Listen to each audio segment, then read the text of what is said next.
Bonjour, bien content d'être ici ce matin. Est-ce que vous m'entendez bien? Est-ce que je dois monter le micro? Ça va, hein? Écoutez, bien content d'être ici ce matin. Quel lieu enchanteur. D'autant plus content que j'ai fait cette conférence sur le livre Perdu sans la nature très souvent depuis sa publication. En fait, je pense avoir fait plus de conférences que j'ai vendu de livres. Mais bon, tant mieux. Je touche plus de monde. Moins de droits d'auteur, mais bon, c'est comme ça. Et c'est la première fois qu'on me demandait de revisiter le livre. Et donc, j'ai dû relire le livre. Je vous fais une confidence, je n'avais jamais relu un livre que j'avais écrit. J'ai toujours peur de tomber sur une faute, une coquille, une énormité. Là, vous avez le livre entre les mains, vous ne pouvez plus rien faire. Et donc, je l'ai relu pour les besoins de la cause. Et j'ai tiré 3 constats. D'abord, une très, très bonne nouvelle. J'ai pas vu de faute d'orthographe. Ensuite, il y a bien des choses qui ont changé depuis 7 ans. Je l'ai publié en 2010. Mon garçon, qui avait 6 ans, pour ceux qui ont lu le livre, vous avez peut-être suivi ses péripéties, parce que c'était mon cobaye pendant les années qui ont précédé la publication du livre. Il a maintenant 13 ans. Il est actuellement en train de descendre la rivière Sainte-Anne, dans le coin de Shawinigan. Donc, j'ai fait quelque chose de bien en quelque part, je crois. Autre petit changement que j'ai perçu, dans mon livre, je me désolais que les jeunes ne puissent pas nommer les arbres ou les oiseaux qu'il y avait dans leur cours, mais étaient capables de nommer les Pokémon. Ah, les Pokémon, à l'époque, Nostalgie, c'était des cartes. Aujourd'hui, c'est un jeu vidéo. Mais avant, on en était encore, en 2010, à l'époque où les jeunes avaient des cartes entre les mains. Hein, ça paraît si loin, mais aujourd'hui, donc, ils sont davantage sur Pokémon Go.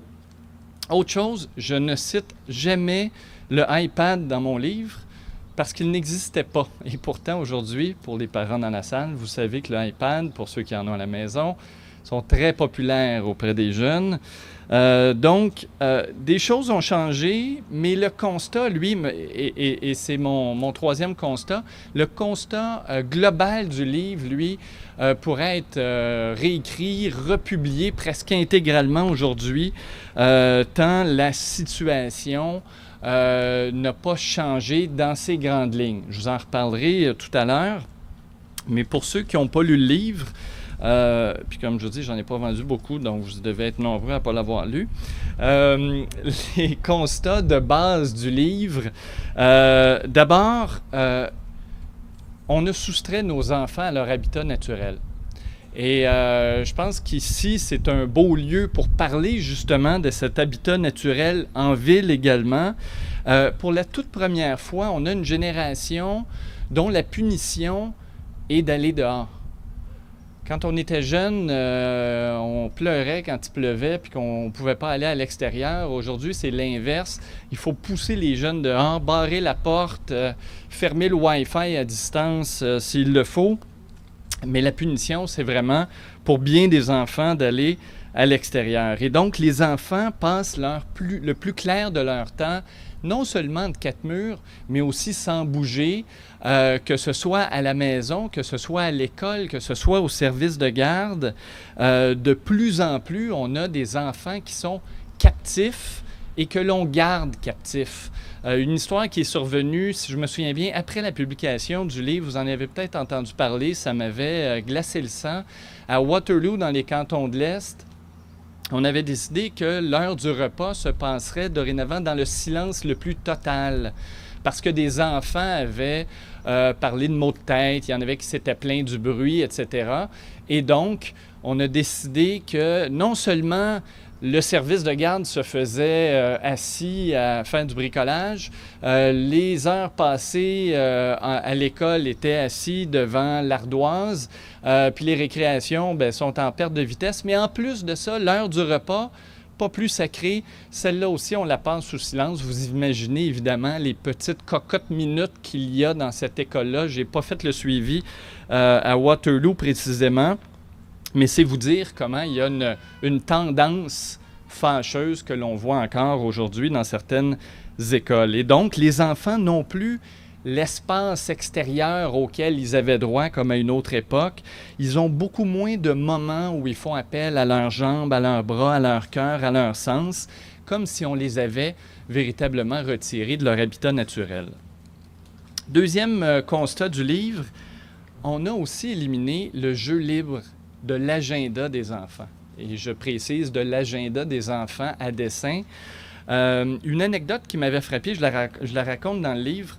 Vous connaissez peut-être Sonia Lupien, qui fait de temps en temps de la radio à Radio-Canada, grande spécialiste du stress, notamment chez les enfants. Puis je l'interviewais pour les besoins du livre.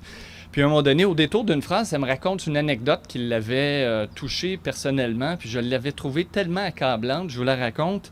Elle habite dans le nord-est de la région de Montréal, habite à la maison avec ses 2 enfants, son mari, etc. Puis un matin, son mari arrive à la maison et lui dit « Écoute, j'ai une bonne nouvelle, il y a des changements au travail, je vais pouvoir travailler de plus en plus souvent à la maison. » Et donc, c'est une bonne nouvelle. On va pouvoir passer plus de temps en famille, ramener les enfants à la maison après les heures de cours plutôt que les laisser au service de garde. Ça a duré 1 semaine. Pourquoi ça a duré 1 semaine? Les enfants qui reviennent à 3 heures ou 3 heures et demie, tout simplement parce que les enfants ont imploré leurs parents à genoux de retourner au service de garde parce qu'ils avaient beau être à la maison, avoir du temps libre, l'espace dans la rue pour jouer, bien, ils étaient tout seuls. Tous les autres enfants du voisinage étaient au service de garde. Et donc, on voit là à quel point le jeu libre, qui était là pour la plupart d'entre vous qui êtes de ma génération, je veux dire, un acquis, c'était ce que l'on faisait quand on n'était pas à l'école. Bien, aujourd'hui, c'est devenu davantage l'exception. Et donc, on n'a plus ce jeu à l'extérieur, ce jeu libre comme on l'avait à une autre époque. On n'a plus non plus le jeu créatif qui se développe par le jeu libre. Et pourtant, les études sont catégoriques. On peut même se demander pourquoi on a fait des études pour le confirmer, mais les études, néanmoins, sont catégoriques à cet effet. Jouer dehors est vital. Vital sur le plan émotif, vital sur le plan neurologique dans le développement des enfants. Pas étonnant que les animaux jouent même quand ils sont davantage menacés par leurs prédateurs parce qu'ils ont besoin de ce jeu à l'extérieur. Et quand vous enlevez un élément émotif comme celui-là du quotidien des enfants, un élément important, bien, vous avez évidemment des séquelles, vous avez des problèmes d'anxiété, de compulsion, d'agressivité, de détresse, bref, d'agitation, de l'agitation qui, comme par hasard, est à peu près le plus grand problème que l'on constate aujourd'hui à l'école, puis parfois même à la maison avec ses enfants. Troisième constat, qui n'embellit pas les 2 premiers, c'est que c'est un problème de santé publique d'abord, mais c'est un problème éminemment complexe, multifactoriel. Donc, c'est bien beau de faire le constat que les enfants jouent moins dehors, en ont besoin. Une fois que vous avez dit ça, vous n'avez pas dit grand-chose parce que les facteurs qui contribuent à cette situation-là sont insidieux pour la plupart, sont nombreux, font partie de notre quotidien. Je vous en cite 3 rapidement, les 3 plus évidents peut-être. Le premier, évidemment, c'est incontournable, ce que les chercheurs appellent la vidéophilie, donc l'attrait des jeux vidéo, des écrans au sens large, des écrans dont les jeunes ont accès à un âge de plus en plus tôt. Et s'il y a une chose qui a changé depuis la rédaction de mon livre il y a 7 ans, c'est que les enfants, je regarde mon garçon à 13 ans aujourd'hui, je vous le disais, secondaire 1, le nombre d'enfants autour de lui qui ont déjà, non pas un iPod, mais un iPhone, bien, à l'époque, il y a 7 ans, ça ne venait pas à 12-13 ans, le iPhone. Et de plus en plus, donc, ça rentre très tôt dans la vie des enfants. Et cette technologie accapare donc un nombre de plus en plus grand d'heures dans la vie de nos enfants, au point où je lisais récemment que le National Institute of Drug Abuse a fait un rapprochement entre les effets recherchés par la consommation de drogue et l'utilisation des écrans chez les ados. Et quand je regarde mon garçon, là, on pourrait quasiment lui brancher un YouTube en soluté, là. On sent à quel point c'est addictif puis à quel point ils en ont besoin. Deuxième facteur parmi les nombreux facteurs qui contribuent à la situation, la culture de la peur dans laquelle on vit. Et voilà une situation qui, à mon avis, n'a pas vraiment changé. Peut-être qu'on a pris conscience un peu plus du phénomène, mais honnêtement, si ça a changé, c'est tant pire. Sinon, c'est la même chose. Il y a un immense écart entre l'enfance qu'on a eue pour la plupart d'entre nous et l'enfance que la plus jeune génération a aujourd'hui. Une enfance qui se fait dans un milieu où on a peur. On a peur de notre ombre, on a peur... Tout à l'heure, regardez, c'est très drôle, je parlais avec le concepteur du lieu qui me disait que les enfants peuvent se promener. Une des premières choses qui m'est venue en tête, j'espère qu'il y a une clôture là-bas pour pas que les enfants se rendent dans la rue. Alors, cette culture de la peur-là, on l'a, elle est intégrée. Je me rappelle avoir fait le test avec mon garçon pour les besoins du livre. On revenait à la maison, moi je suis à Saint-Lambert, on revenait à la maison en train de banlieue de l'école. Puis il y avait 2 chemins pour se rendre à la maison. On pouvait prendre à droite ou à gauche. Il y avait 6-7 ans, puis je lui avais dit, écoute, mon grand, prends ton chemin, je vais prendre l'autre, puis on se retrouve à la maison. OK, il ne comprend pas trop pourquoi. Il est volontaire, il le fait. Il me trouvait bizarre à l'époque, je faisais bien des tests avec lui. On se retrouve à la maison, puis il y a comme des étoiles dans les yeux, il est super excité. Il me dit comment il a trouvé ça fantastique. C'est une toute petite marche, là. Il avait quasiment l'impression d'être revenu de l'école par ses propres moyens, alors que si on avait pris le train de banlieue, vous comprenez que c'est pas la porte à côté. Et surtout, on continue à marcher, puis il me dit, papa, il dit, je me pose une question. Comment tu savais que je ne m'étais pas ouvert la cervelle en chemin? Déjà, ouvert la cervelle, je me dis, puis je ne sais pas où il a entendu ça. Mais deuxièmement, cette peur-là, donc il avait peur, lui, de tomber puis que je ne sois pas là pour le sauver.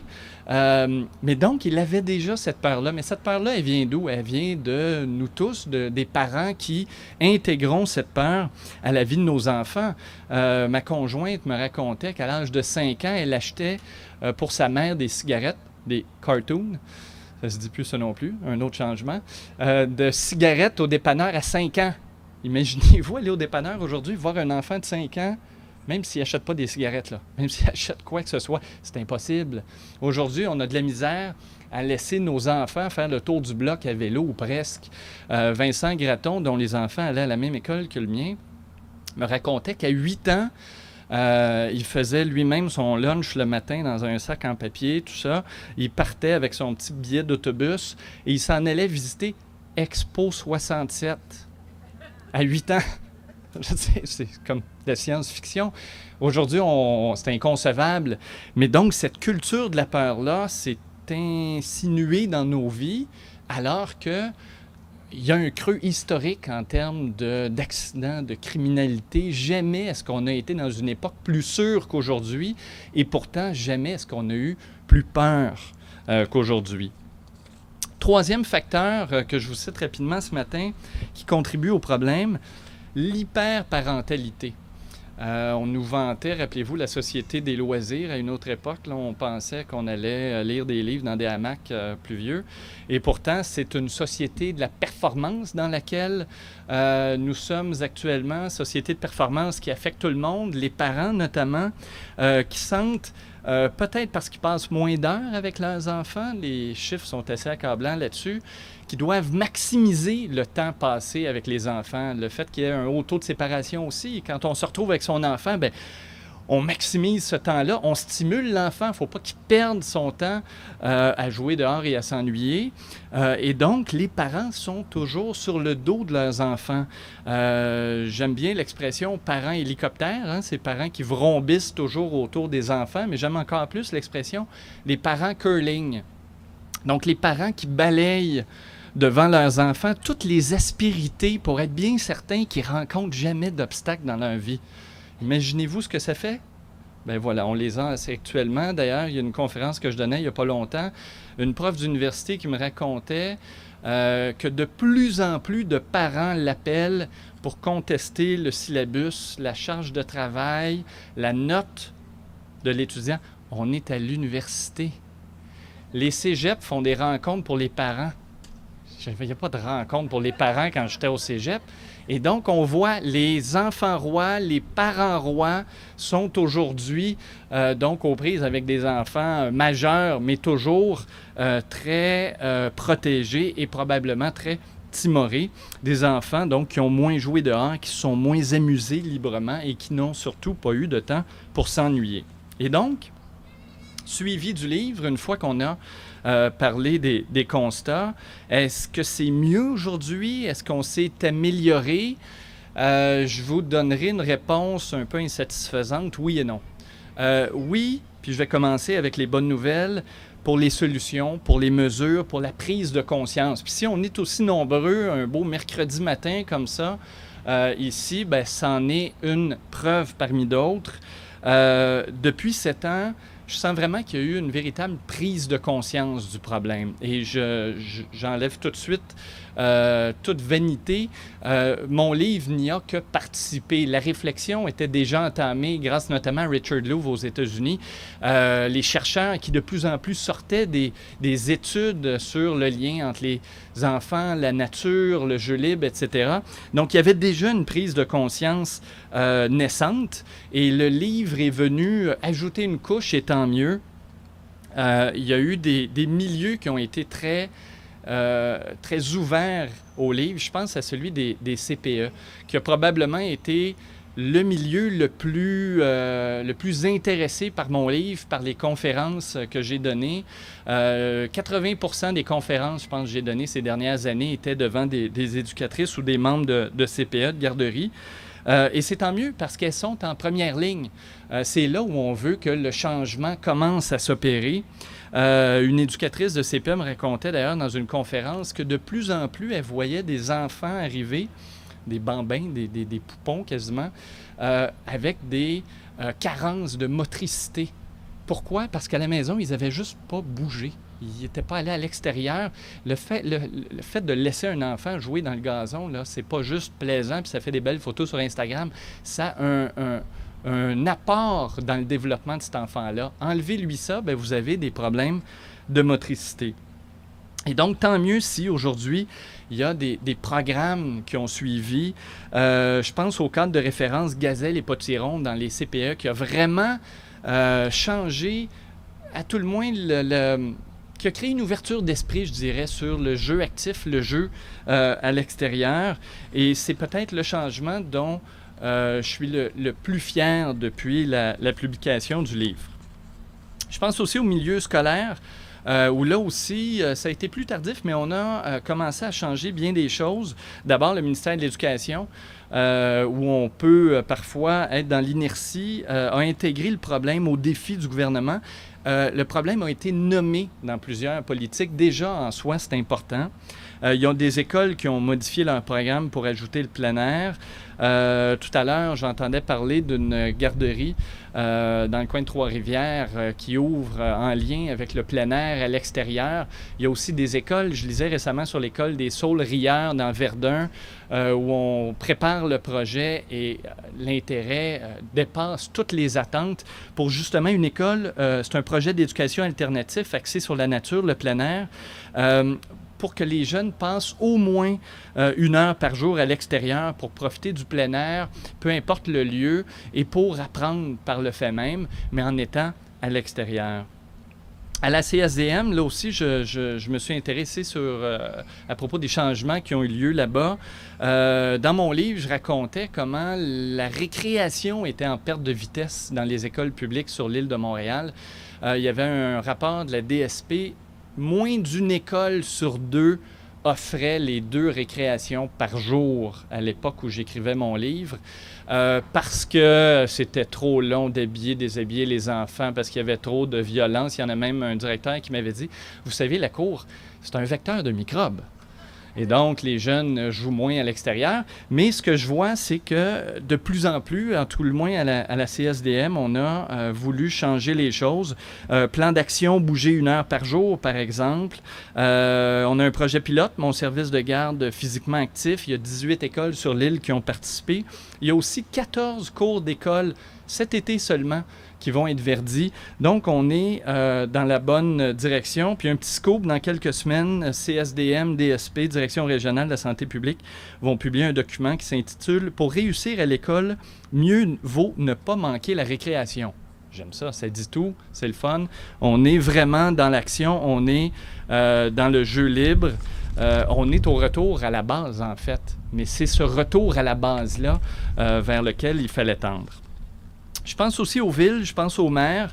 Il y a eu une prise de conscience des élus à géométrie variable, mais il y a eu quand même une prise de conscience. Je cite seulement un enjeu qui, moi, m'avait beaucoup touché à l'époque. Tous ces règlements municipaux à travers le Québec qui interdisent aux jeunes de jouer dans la rue. Parfois pas appliqués, mais il suffit d'un vieux grincheux en quelque part pour appeler la police pour se rappeler qu'il y a un règlement de 1912 qui interdit aux jeunes de jouer dans la rue. Or, depuis la publication de mon livre, certaines choses ont changé. Le jugement de la Cour suprême qui a rappelé une évidence, mais c'est bien de se le faire rappeler par la Cour suprême, le bruit des enfants à l'extérieur, ben c'est normal. Et ça n'est pas un problème qui nuit à la jouissance de la vie dans un quartier, bien au contraire. Et donc, il y a plusieurs villes qui ont abrogé leur règlement sur le jeu dans la rue. Et je vous lisais même, il y a 10 jours dans le droit, un article, et je vous donne le titre en mille. La priorité du maire sortant, Pedneau-Jobin, pour se faire réélire, jouer dans la rue. Quand même, quand c'est la priorité du maire d'une ville comme Gatineau, ben, tu te dis, OK, il y a quand même quelque chose qui se fait. On aurait ri de lui il y a 7 ans, là, soyons bien honnêtes. Et je pense aussi aux citadins. Il y a des choses qui ont changé ici. Est-ce que ça en est une magnifique preuve? C'est comme une immense ruelle verte. Et justement, ces ruelles vertes-là qui se sont multipliées à Montréal, qui ont profité donc à tous les occupants, qui ont même fait augmenter la valeur des maisons autour. Et donc, aujourd'hui, on est toujours en retard sur les chiffres. On ne constate pas encore un retour à la ville des familles, mais je ne serais pas surpris d'apprendre dans quelques années que les chiffres d'aujourd'hui montrent à tout le moins un intérêt renouvelé des familles qui soit restent en ville, soit reviennent de la banlieue, justement parce qu'il y a une réappropriation de l'espace public. Je pense aux ruelles vertes, mais je pense aussi au Woolnorth, comme dans le sud-ouest. Je pense aux trottoirs dont les propriétaires tout autour dont ils s'occupent. Je pense vraiment au fait que la ville n'est plus seulement laissée aux voitures aujourd'hui. Il y a vraiment une réappropriation citoyenne. Puis je pense aussi, puis je termine avec ça, aux militants, aux écolos, aux associations. La Fondation Suzuki, par exemple, qui avait mis sur pied, si ce n'est pas l'an dernier, c'est l'année d'avant, les Journées de la nature. Sur le modèle des Journées de la culture. Je trouvais ça vraiment chouette. Malheureusement, ils sont en recherche de financement actuellement, mais la volonté de revenir avec cette idée-là est toujours là. Je pense aussi à 100 degrés, évidemment. On est là aujourd'hui grâce à l'organisme qui était avant un portail Veille-Action, qui est devenu vraiment un mouvement où on met de l'avant les saines habitudes de vie. Et ça, c'est une chose que je n'avais pas vue à l'époque où j'avais écrit le livre, le lien entre les saines habitudes de vie, quelles qu'elles soient, et le fait de jouer dehors. Je n'avais pas fait le lien, mais ce lien-là, c'est véritablement la porte d'entrée par laquelle, dans bien des milieux, le jeu actif à l'extérieur est rentré. Et donc, 100 degrés veut changer les choses par l'aménagement des villes, l'alimentation, l'activité physique notamment. Donc, beaucoup de super initiatives qui montrent qu'on a fait des pas en avant depuis 7 ans. Mais malgré ça, et je termine, vous m'en excuserez, avec le verre à moitié vide. Je suis malgré tout ça inquiet.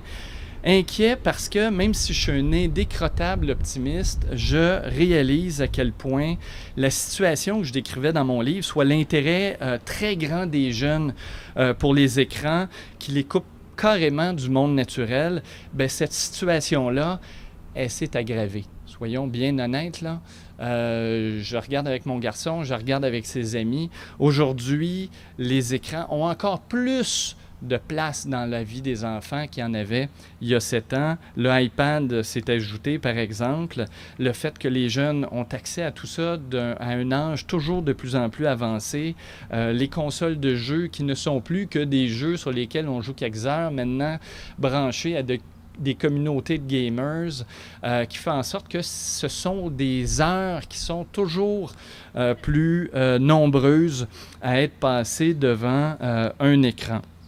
Et je me demande si, malgré toutes ces mesures-là, ces solutions, ces campagnes sur lesquelles on travaille depuis quelques années, si elles peuvent véritablement faire une différence. Au-delà de nos vies à nous, où on les applique, est-ce que véritablement dans les chiffres, on le voit, cette différence-là, après 7 ans? Je pense pas. J'espère me tromper et que les prochains chiffres me donneront tort, mais je me demande si, malgré l'ampleur de la prise de conscience du phénomène, si tout ça n'est pas insuffisant par rapport au phénomène des écrans, de la vidéophilie dans la vie de nos enfants.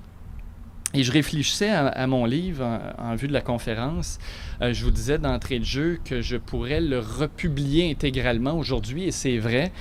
Mais j'ai poussé la réflexion plus loin et je me suis demandé si j'avais véritablement à écrire un livre comme celui-là aujourd'hui, je n'avais pas écrit le dernier, est-ce que ce serait le même angle? Est-ce que ce serait la même approche? Et je me suis dit qu'il y aurait cette déconnexion de la nature, ce déficit nature-là. Mais je pense que j'élargirais le sujet. Je parlerais davantage d'une déconnexion grandissante avec le vivant.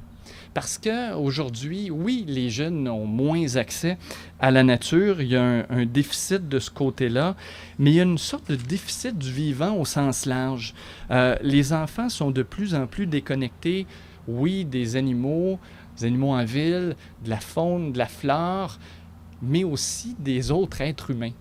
Et il suffit d'avoir des enfants aujourd'hui pour voir à quel point les jeunes interagissent moins en personne avec les autres qu'à une autre époque, avec les autres de leur âge, mais aussi avec les adultes.